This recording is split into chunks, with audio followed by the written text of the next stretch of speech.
네, 오늘은 잘 보자. 7강, 8강. 아홉 번째 강의죠. 그쵸? 교과서로는 33에서 35페이지. 국건수 운동의 전개라고 하는 중단원 중에서 두 번째 내용. 강의로는 세 번째 강의죠. 위병을 일으키고 실력을 양성하고라는 이제 주제를 가지고 수업을 한번 들어볼 건데, 우리가 이제 지난 시간에 배웠던 내용은 러일 전쟁을 배경으로 해서 일제가 우리 이제 대한제국, 우리 조선의 국권을 어떤 과정을 통해서 침탈해 갔는지 그 과정을 쭉 봐서 뭐 을사늑약도 얘기를 했고, 또 그 이후에 1910년에 한일 강제 병합 조약까지 이제 얘기를 하면서 우리가 국권이 빼앗기는 것까지를 같이 봤습니다. 오늘은 이제 뭘 할 거냐? 오늘은 이제 이렇게 우리나라의 국권이 빼앗겨가는 과정에서 우리나라 사람들은 아무런 저항을 하지 않았냐? 당연히 그러진 않겠죠, 그렇죠? 우리나라 사람들도 국권이 빼앗겨가는 과정에서 엄청난 저항들을 했을 거 아닙니까? 그 저항들이 이제 어떠한 저항들이 있었는지 같이 한번 우리가 살펴볼 겁니다. 자, 먼저 첫 번째로 자, 을사조약에 대한 저항을 한번 보죠. 을사조약에 대한 저항. 자, 1905년에 을사조약이 맺어지게 되자 여기에 대한 이제 저항이 즉각적으로 나오게 됩니다. 첫 번째로는 이제 민영환이라는 분과 조병세라는 분이 을사늑약의 부당성에 이제 항의하면서 자결을 선택하시게 됩니다. 간략히 얘기하면 이제 민영환이라는 분은 어떤 분이냐? 여러분들 그 이모년에 있었던 이모군란 알죠, 그쵸? 그 이모군란을 이제 일어나게 했던 근본적인 원인 중에 하나가 구식군인에 대한 차별이었는데, 그때 이제 구식군인들에게 밀린 급여를 이제 지급할 때 쌀에다가 쌀 껍질과 모래 등을 섞어서 부당하게 지급했다가 구식군인들의 반발을 이제 샀던 기관이 선해청이라는 기관이었습니다. 그 선해청의 책임자가 민겸호라는 사람이었는데요. 민겸호. 그 민겸호라고 하는 사람의 이제 친아들이 여기 있는 민영환이라는 분입니다. 그 민겸호는 대표적인 이제 탐관오리였는데 그 아들인 민영환은 을사늑약에 대해서 저항을 했다. 좀 안 맞지 않나 싶겠지만 이 민영환이란 인물이 젊은 시절에는 좀 철이 없고 어떻게 보면 좀 탐관오리라고 볼 수 있을 법한 행동들을 많이 했다고 합니다. 근데 민영환이 이제 해외로 이렇게 쭉 여행을 다니면서 뭔가 본인 깨달은 바가 많은지 해외에 이제 오랜 기간 해외 여행을 하고는 여러 가지를 새로운 문물들을 배우고 와서 애국자로서 이제 모습이 많이 이제 드러나게 됐다고 합니다. 그래서 이 민영환이라는 사람이 우리나라의 이제 탁지부 대신 지금으로 치면은 뭐 기획재정부 장관까지도 했고 주요한 이 보직을 역임했다가 을사늑약이 이제 이 맺어졌을 때 거기에 대해서 이제 반발하는 의사를 표명하는 것으로 자결을 선택했습니다. 자기 집에서 처음에는 이제 칼로 배를 찔렀다가 목숨이 끊어지지 않자 자신의 목을 칼로 그어서 자결을 하면서 을사늑약이 부당함을 이제 알렸다고 하고요. 조병세라는 분은 어떤 분이냐? 일단 민영환이라는 분 한번 볼까요? 이분이 이제 민영환이라는 분입니다. 민영환이라는 사람이고, 조병세라는 사람은 어떤 사람이냐? 자, 조병세는 우리나라에 이제 옛날로 치면 영의정, 이제 대한제국이 되고 나서는 내각 총리 대신이 대한제국의 이 총리 대신이었던 분인데 나이가 70이 넘으신 분이었습니다. 이 사람이 이제 고종 황제를 찾아가서 을사늑약이 부당함을 이제 호소하고 알렸지만 당시 이제 고종 황제는 이제 일제 눈치를 보고 있는 상황이었기 때문에 조병세에게 이제 집으로 돌아가라고 권고를 합니다. 그래서 강제로 가마에 태워져서 집으로 돌아가다가 가마 안에서 준비해 왔던 독약을 마시고 자신 이제 스스로 목숨을 끊었다고 합니다. 자, 이런 식으로 이제 민영환이나 조병세 같은 분은 자신의 목숨을 버림으로써 을사늑약의 부당함에 대해서 저항을 했다면 언론인으로서 이제 또 이 을사늑약의 부당함을 또 호소했던 사람이 있습니다. 황성신문이라고 하는 신문사에 시일이야 방성되고 이 뜻은 이날에 목 놓아서 통곡하노라. 그러니까 이날이라는 거는 우리가 이제 일제로부터 여러 가지 이 국가의 권한을 빼앗기게 된 을사늑약을 맺은 그날이겠죠, 그렇죠? 을사늑약을 맺은 그날 이제 목 놓아서 통곡한다라는 이제 이 글을 씀으로써 을사늑약의 부당성을 신문을 통해서 알렸다고 합니다. 이분이 누구냐면 이 사람이에요.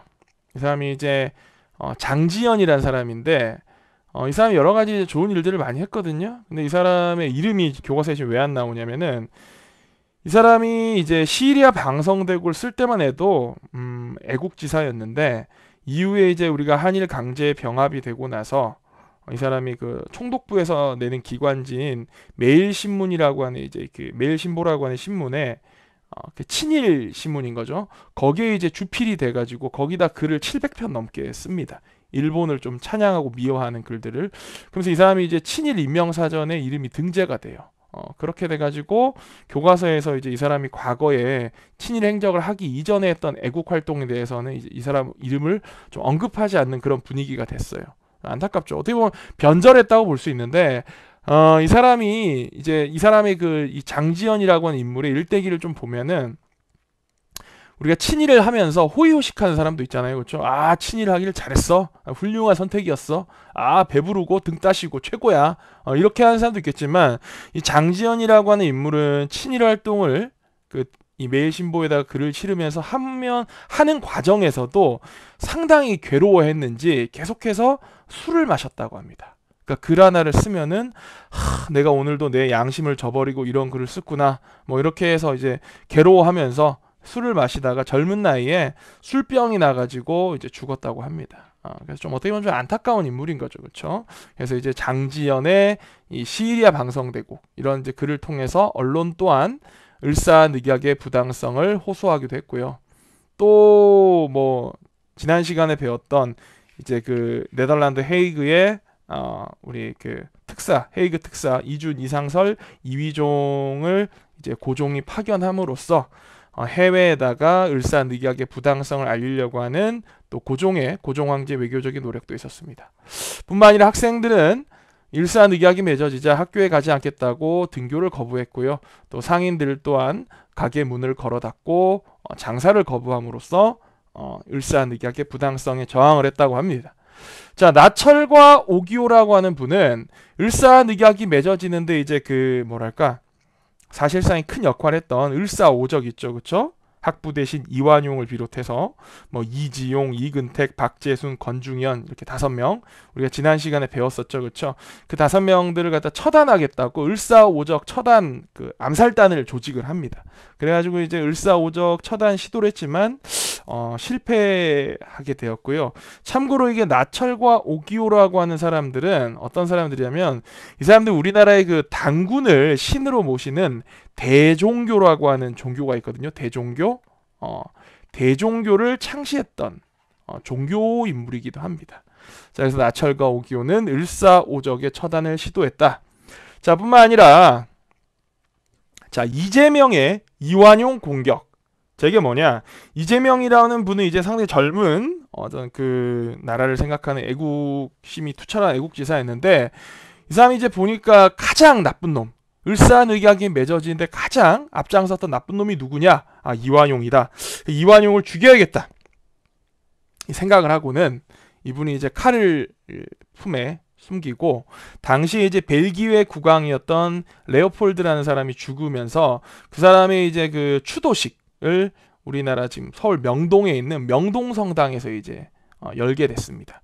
이완용이 이제 그 벨기에 국왕 이 추도식에 참여하게 된다는 소문을 듣고는 이재명 이 의사가 딱 이제 칼을 품고 이 이완용을 명동성당 앞에서 기다리고 있었던 거예요. 그래서 추도식 끝나고 돌아오는 이완용을 칼로 이제 찌르는데 3방인가를 찔렀어요. 찔러가지고 이완용이 거의 죽을 뻔합니다.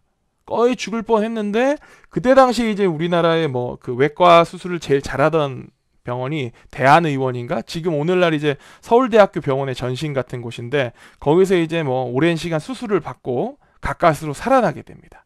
이때 이재명 의사의 이 의거가 성공했다면 이완용이 이제 죽었겠지만 이게 불행인지 다행인지 모르겠지만 이완용은 그때 이제 폐를 찔렸어요. 칼에 폐를 찔려가지고 그 수술을 하고 나서 살아났지만 그 이후의 삶은 오랜 기간 이 호흡 천식 이런 것들이 이제 동반해가지고 상당히 이제 괴로워하면서 살아가게 됐다고 합니다. 그래서 이재명 의사의 이완용을 또 그 공격하는 또 의거가 있기도 했습니다. 이분이 이제 이재명 의사의 모습이죠. 상당히 젊죠, 그렇죠? 물론 이재명 의사는 이후에 바로 이제 서대문 형무소가에서 교수형으로 삶을 마감하시게 됩니다. 자, 또한 전명훈과 장인환의 스티븐슨 사살이 있는데요. 자, 이거는 참 보면 어떻게 보면은 하늘이 도왔다고 볼 수 있는 일이에요. 이게 어떤 일이냐? 여러분들 우리가 앞서 배웠던 내용 중에 제1차 한일 협약이 있었어요. 일제와 대한제국이 맺었던 제1차 한일 협약의 내용에 보면은 일제가 추천하는 사람을 대한제국에서는 재정고문과 외교고문으로 임명하게 돼 있었어요. 그때 이제 일제가 추천해가지고 우리가 재정고문으로 임명했던 사람이 메가타라고 하는 그 화폐 정리 사업을 해가지고 우리나라 이제 아주 경제 타격을 입혔던 메가타라는 놈이고, 당시에 그때 외교 고문으로 추천받았던 사람이 누구냐면 더럼 스티븐슨이라고 미국인입니다. 미국 사람인데 이제 뼛속까지 친일파인 사람이에요. 자, 이 스티븐슨이 이제 외교 고문이 돼가지고 여러 가지 일본에게 좋은 일들을 많이 합니다. 그래서 이 스티븐슨을 죽여야겠다라고 생각했던 전명훈과 장인환 의사가 어떻게 하냐? 이 두 분은 서로가 사전에 서로를 알지 못했던 사이예요. 전혀 몰랐던 사이고 전혀 사전에 계획 없이 그냥 이 스티븐스를 죽이기 위해서 각자가 알아서 미국의 샌프란시스코로 갑니다. 그래서 이분이 전명훈 의사고 이분이 장인환 의사인데, 먼저 이제 전명훈 의사가 현장에 먼저 도착을 했어요. 도착을 해가지고는 이제 총을 가지고 스티븐스를 저격하기 위해서 총을 쐈는데 총이 고장이 나가지고 발사가 안 된 거예요. 그러니까 스티븐스가 권투했던가 그래가지고 좀 약간 싸움을 잘했던가 봐요. 또 이제 이 스티븐스는 미국 사람이다 보니까 키도 크잖아요. 전명훈 의사가 현장에서 저격에 실패하고 총을 거꾸로 쥐고 스티븐스하고 막 싸우려고 하는데, 좀 이제 스티븐스가 복싱도 했고 덩치도 크다 보니까 전명훈 의사가 좀 이제 밀리고 있었나 봐요. 근데 이제 잠시 후에 도착한, 사전에 전명훈 의사와 전혀 사전에 계획을 하지 않았고 서로 모르던 사이였던 장인환 의사가 총을 들고 현장에 나타나서 보니까 스티븐스가 웬 동양인하고 싸우고 있는 거예요. 그래가지고 이거 뭐지? 이래서 내가 어차피 죽이러 왔는데 먼저 왔던 사람이 있나? 이래가지고는 총을 꺼내서 스티븐스를 향해서 그때 총을 쏴가지고 스티븐스가 총에 맞고 이제 죽게 됩니다. 근데 좀 안타까운 거는 장인환 의사가 쐈던 총에 전명훈 의사도 팔을 한 방 맞아요. 서로 막 이제 부둥켜하고 싸우고 있다 보니까 한 발이 잘못 맞았는지. 어쨌든 이후에 이 전명훈 의사와 장인환 의사는 좀 노년이 좀 쓸쓸한데, 두 분이 이제 재판을 받으러 갔어요. 어쨌든 미국 사람을 죽였잖아요. 미국 재판을 받으러 가가지고 전명훈 의사는 이제 석방이 바로 되고, 장인환 의사는 사람을 죽였지만 뭐 여러 가지 뭐 이렇게 맥락이 인정이 돼가지고 10년인가를 살고 이제 나오게 되는데, 전명훈 의사는 생활고로 나중에 투신 자살하시게 되고, 장인환 의사 같은 경우에는 미국에서 계속 살게 되거든요. 미국에 살다가 우리나라가 해방됐는데도 우리나라로 이제 한번 와보질 못하십니다. 워낙 먹고 살기가 어려워가지고. 그래서 이제 쓸쓸하게 해방이 된 이후에도 미국 땅에서 이제 돌아가시게 된 분이 이 장인환 의사십니다. 자, 어쨌든 이렇게 이제 전명훈과 장인환 의사의 스티븐 사살이 있었고, 그 다음에 이제 여러분들 뭐 여러분들 다 아는 거죠, 그렇죠? 이거는 뭐 아무리 여러분들이 뭐 역사에 관심이 없더라도 이 사람을 모를 수 없겠죠. 자, 이분이 누굽니까? 이분이 바로 안중근 장군님이죠. 대한의군의 참모 중장을 하셨던 이 안중근 의사 또는 안중근 장군. 중장이니까 장군이죠, 그렇죠? 이분이 이제 1909년에 이 사람을 이제 사살합니다. 이 사람이 누굽니까? 여기 있는 이 사람. 이 사람이 이제 이토 히로부미라고 해가지고 일본의 정치인인데, 이 사람은 그냥 뭐 듣보잡 정치인이 아닙니다. 이 사람이 일본의 초대 내각 총리 대신을 했던 사람이에요. 지금 여러분들 일본의 총리가 누굽니까? 스가죠, 스가.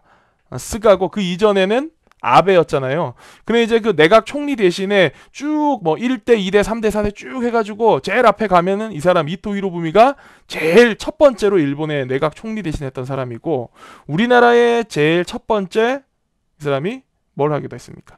우리나라 초대 통감을 하기도 했던 사람이죠. 을사늑약을 맺는데 가장 앞장섰던 인물이고, 일본의 초대 내각 총리 대신이자 우리나라 대한제국의 초대 통감을 하게 됐던 사람, 아주 거물급 정치인입니다. 이 사람을 갖다가 이제 이 당시, 지금은 중국의 하얼빈, 당시에는 이제 러시아의 하얼빈 역에 이 사람이 이제 러시아하고 회담을 하기 위해서 기차를 타고 온다는 첩보를 이제 이 안중근 장군님이 입수하시고는 하얼빈 역에서 어떻게 이토를 총을 쏴서 7발인가 총을 쐈어요. 7발인가 총을 쏘시는데 이토 히로부미한테 3발인가를 맞추고 주변에 있던 이제 일본 그 어떤 수뇌부들한테 이제 4발이 맞추게 됐는데 현장에 잡히죠. 잡힐 때 뭐 이제 뭐 제가 본 건 아니지만 듣기로는 가슴 속에서 태극기를 꺼내셔서 흔들면서 이제 러시아 말로 코레아 우라, 우라는 이제 만세라는 뜻이니까 대한민국 만세를 이렇게 외치셨던 거죠. 그렇게 하면서 이제 세계 만방에다가 이토 히로부미를 이제 사살함으로써 대한민국의 어떤 그 독립의 의지가 있음을 보여주셨던 분이 바로 안중근 장군님이죠. 안중근 장군님은 이제 1909년에 이거를 이제 하시고 다음해인 1910년에 이제 리순 감옥, 러일 전쟁의 시발점이 되기도 했던 그 리순 감옥에서 이제 사형을 선고받고 형이 집행되어서 돌아가시게 됐죠. 순국하시게 됐죠. 옆에 있는 이거는 이제 안중근 장군님께서, 안중근 의사가 장군님이라면 여러분들 꼭 무슨 뭐 김일성 장군님 그렇게 생각할까봐 내가 그냥 안중근 의사라고 할게요. 안중근 의사께서는 여러 가지 글들을 많이 남기셨습니다. 이런 훌륭한 사람들이 글을 남긴 걸 갖다 우리가 뭐라 그러냐면은 유묵이라 그래요. 유묵. 안중근 의사의 유묵은 전부 우리나라의 국보 다음 가는 국가의 중요한 이제 그 귀중품인 보물로 지정이 돼 있어요. 보물 569호가로 지정이 돼가지고 여러 점에 이제 유묵을 남기셨는데 그 중에 이제 하나가 참 멋있더라고요. 교과서에는 독립이라고 적혀 있는 유묵이 하나 있고 여기에 보면 이제 견리사의, 이게 뭐냐, 이익을 보거든 의로움을 생각하고, 견위 수명, 나라가 위태로운 것을 보거든 목숨을 바치도록 해라. 그러니까 어떤 이익을 봤을 때 항상 이것이 의로운 건지 의롭지 않은 건지를 생각해보고, 그리고 또 어떤 국가가 위기에 처해 있는 것을 봤을 때는 이것을 갖다가 내가 이 국가를 구하기 위해서 내 목숨을 바쳐라. 이렇게 이제 이게 원래 그 유교에서 경전 중에 하나인 이게 뭐 논어인가 거기에 실려 있는 글이라고 하거든요. 이걸 이제 안중근 의사가 이렇게 글로 남긴 거죠. 여기 보면은 제일 뒤에 대한국인 안중근 이렇게 돼 있죠. 안중근 서 이렇게 돼 있는데 여기 보면 이 끝에 항상 안중근 의사는 자기가 글을 쓰고 나면 자기의 이제 손바닥으로 이렇게 장인을 찍었어요. 장인을 찍었는데 보면 특이한 점이 왼손으로 장인을 찍는데 여기 이제 왼손 약지에 해당하는 곳에 마디가 한 마디가 없죠. 이게 왜 없냐? 이 안중근 의사께서는 일제가 우리를 침략하는데 앞장서는 주요 인물들을 암살하고자 하는 비밀 암살 조직체를 만드셨거든요. 그 이름이 이제 뭐냐면 동의단지회라고 하는 조직을 만드십니다. 동의단지회는 뭐냐? 같은 의로움으로, 이 의자가 의료 의자더라고요. 같은 의로움으로 맺어진 단지회, 회는 어떤 모임인데 단이 이제 끈을 단자입니다. 잘났다 이거죠. 지는 손가락 지자. 그러니까 이 동의단지회에 소속되어 있는 사람들은 전부 다 자신의 왼손의 약지를 잘라가지고는 이렇게 자기 어떤 의지, 내가 일제의 앞잡이들을 척결하겠다는 의지를 이제 보여주셨다는 거죠. 그렇죠? 그래서 안중근 의사의 유묵에 보면 항상 이렇게 손가락 왼손 약지가 잘려 있는 장인이 이렇게 딱 찍혀 있습니다. 자, 이렇게 해서 이런 식으로 을사조약에 저항하는 이제 모습을 봤다면 벌써 시간 20분이 다 됐네요. 다음 시간에 계속 이어서 그 이후에 있었던 우리 또 민족의 어떤 저항들을 같이 한번 보도록 하죠. 중요한 점은 아직 지금 여기서 얘기하는 것들 대부분의 일들은 아직 우리가 일제에게 나라를 완전히 빼앗기기 전이에요. 1910년에 한일 강제 병합 조약이 맺어지기 전에 있었던 일들입니다. 그러니까 지금 일제가 우리를 거의 먹어치우려고 하는 어떤 그런 의지를 보이는 것만으로도 우리 민족에 이렇게 격렬한 저항이 있었다. 자, 이걸 갖다 여러분들 잘 상기해 두시고 오늘 퀴즈도 많이들 맞추셨기를 바라겠습니다. 자, 그럼 다음 시간에 계속 이어서 또 어떤 저항들이 있었는지 같이 한번 살펴보기로 하죠. 다음 시간에 보겠습니다, 여러분들.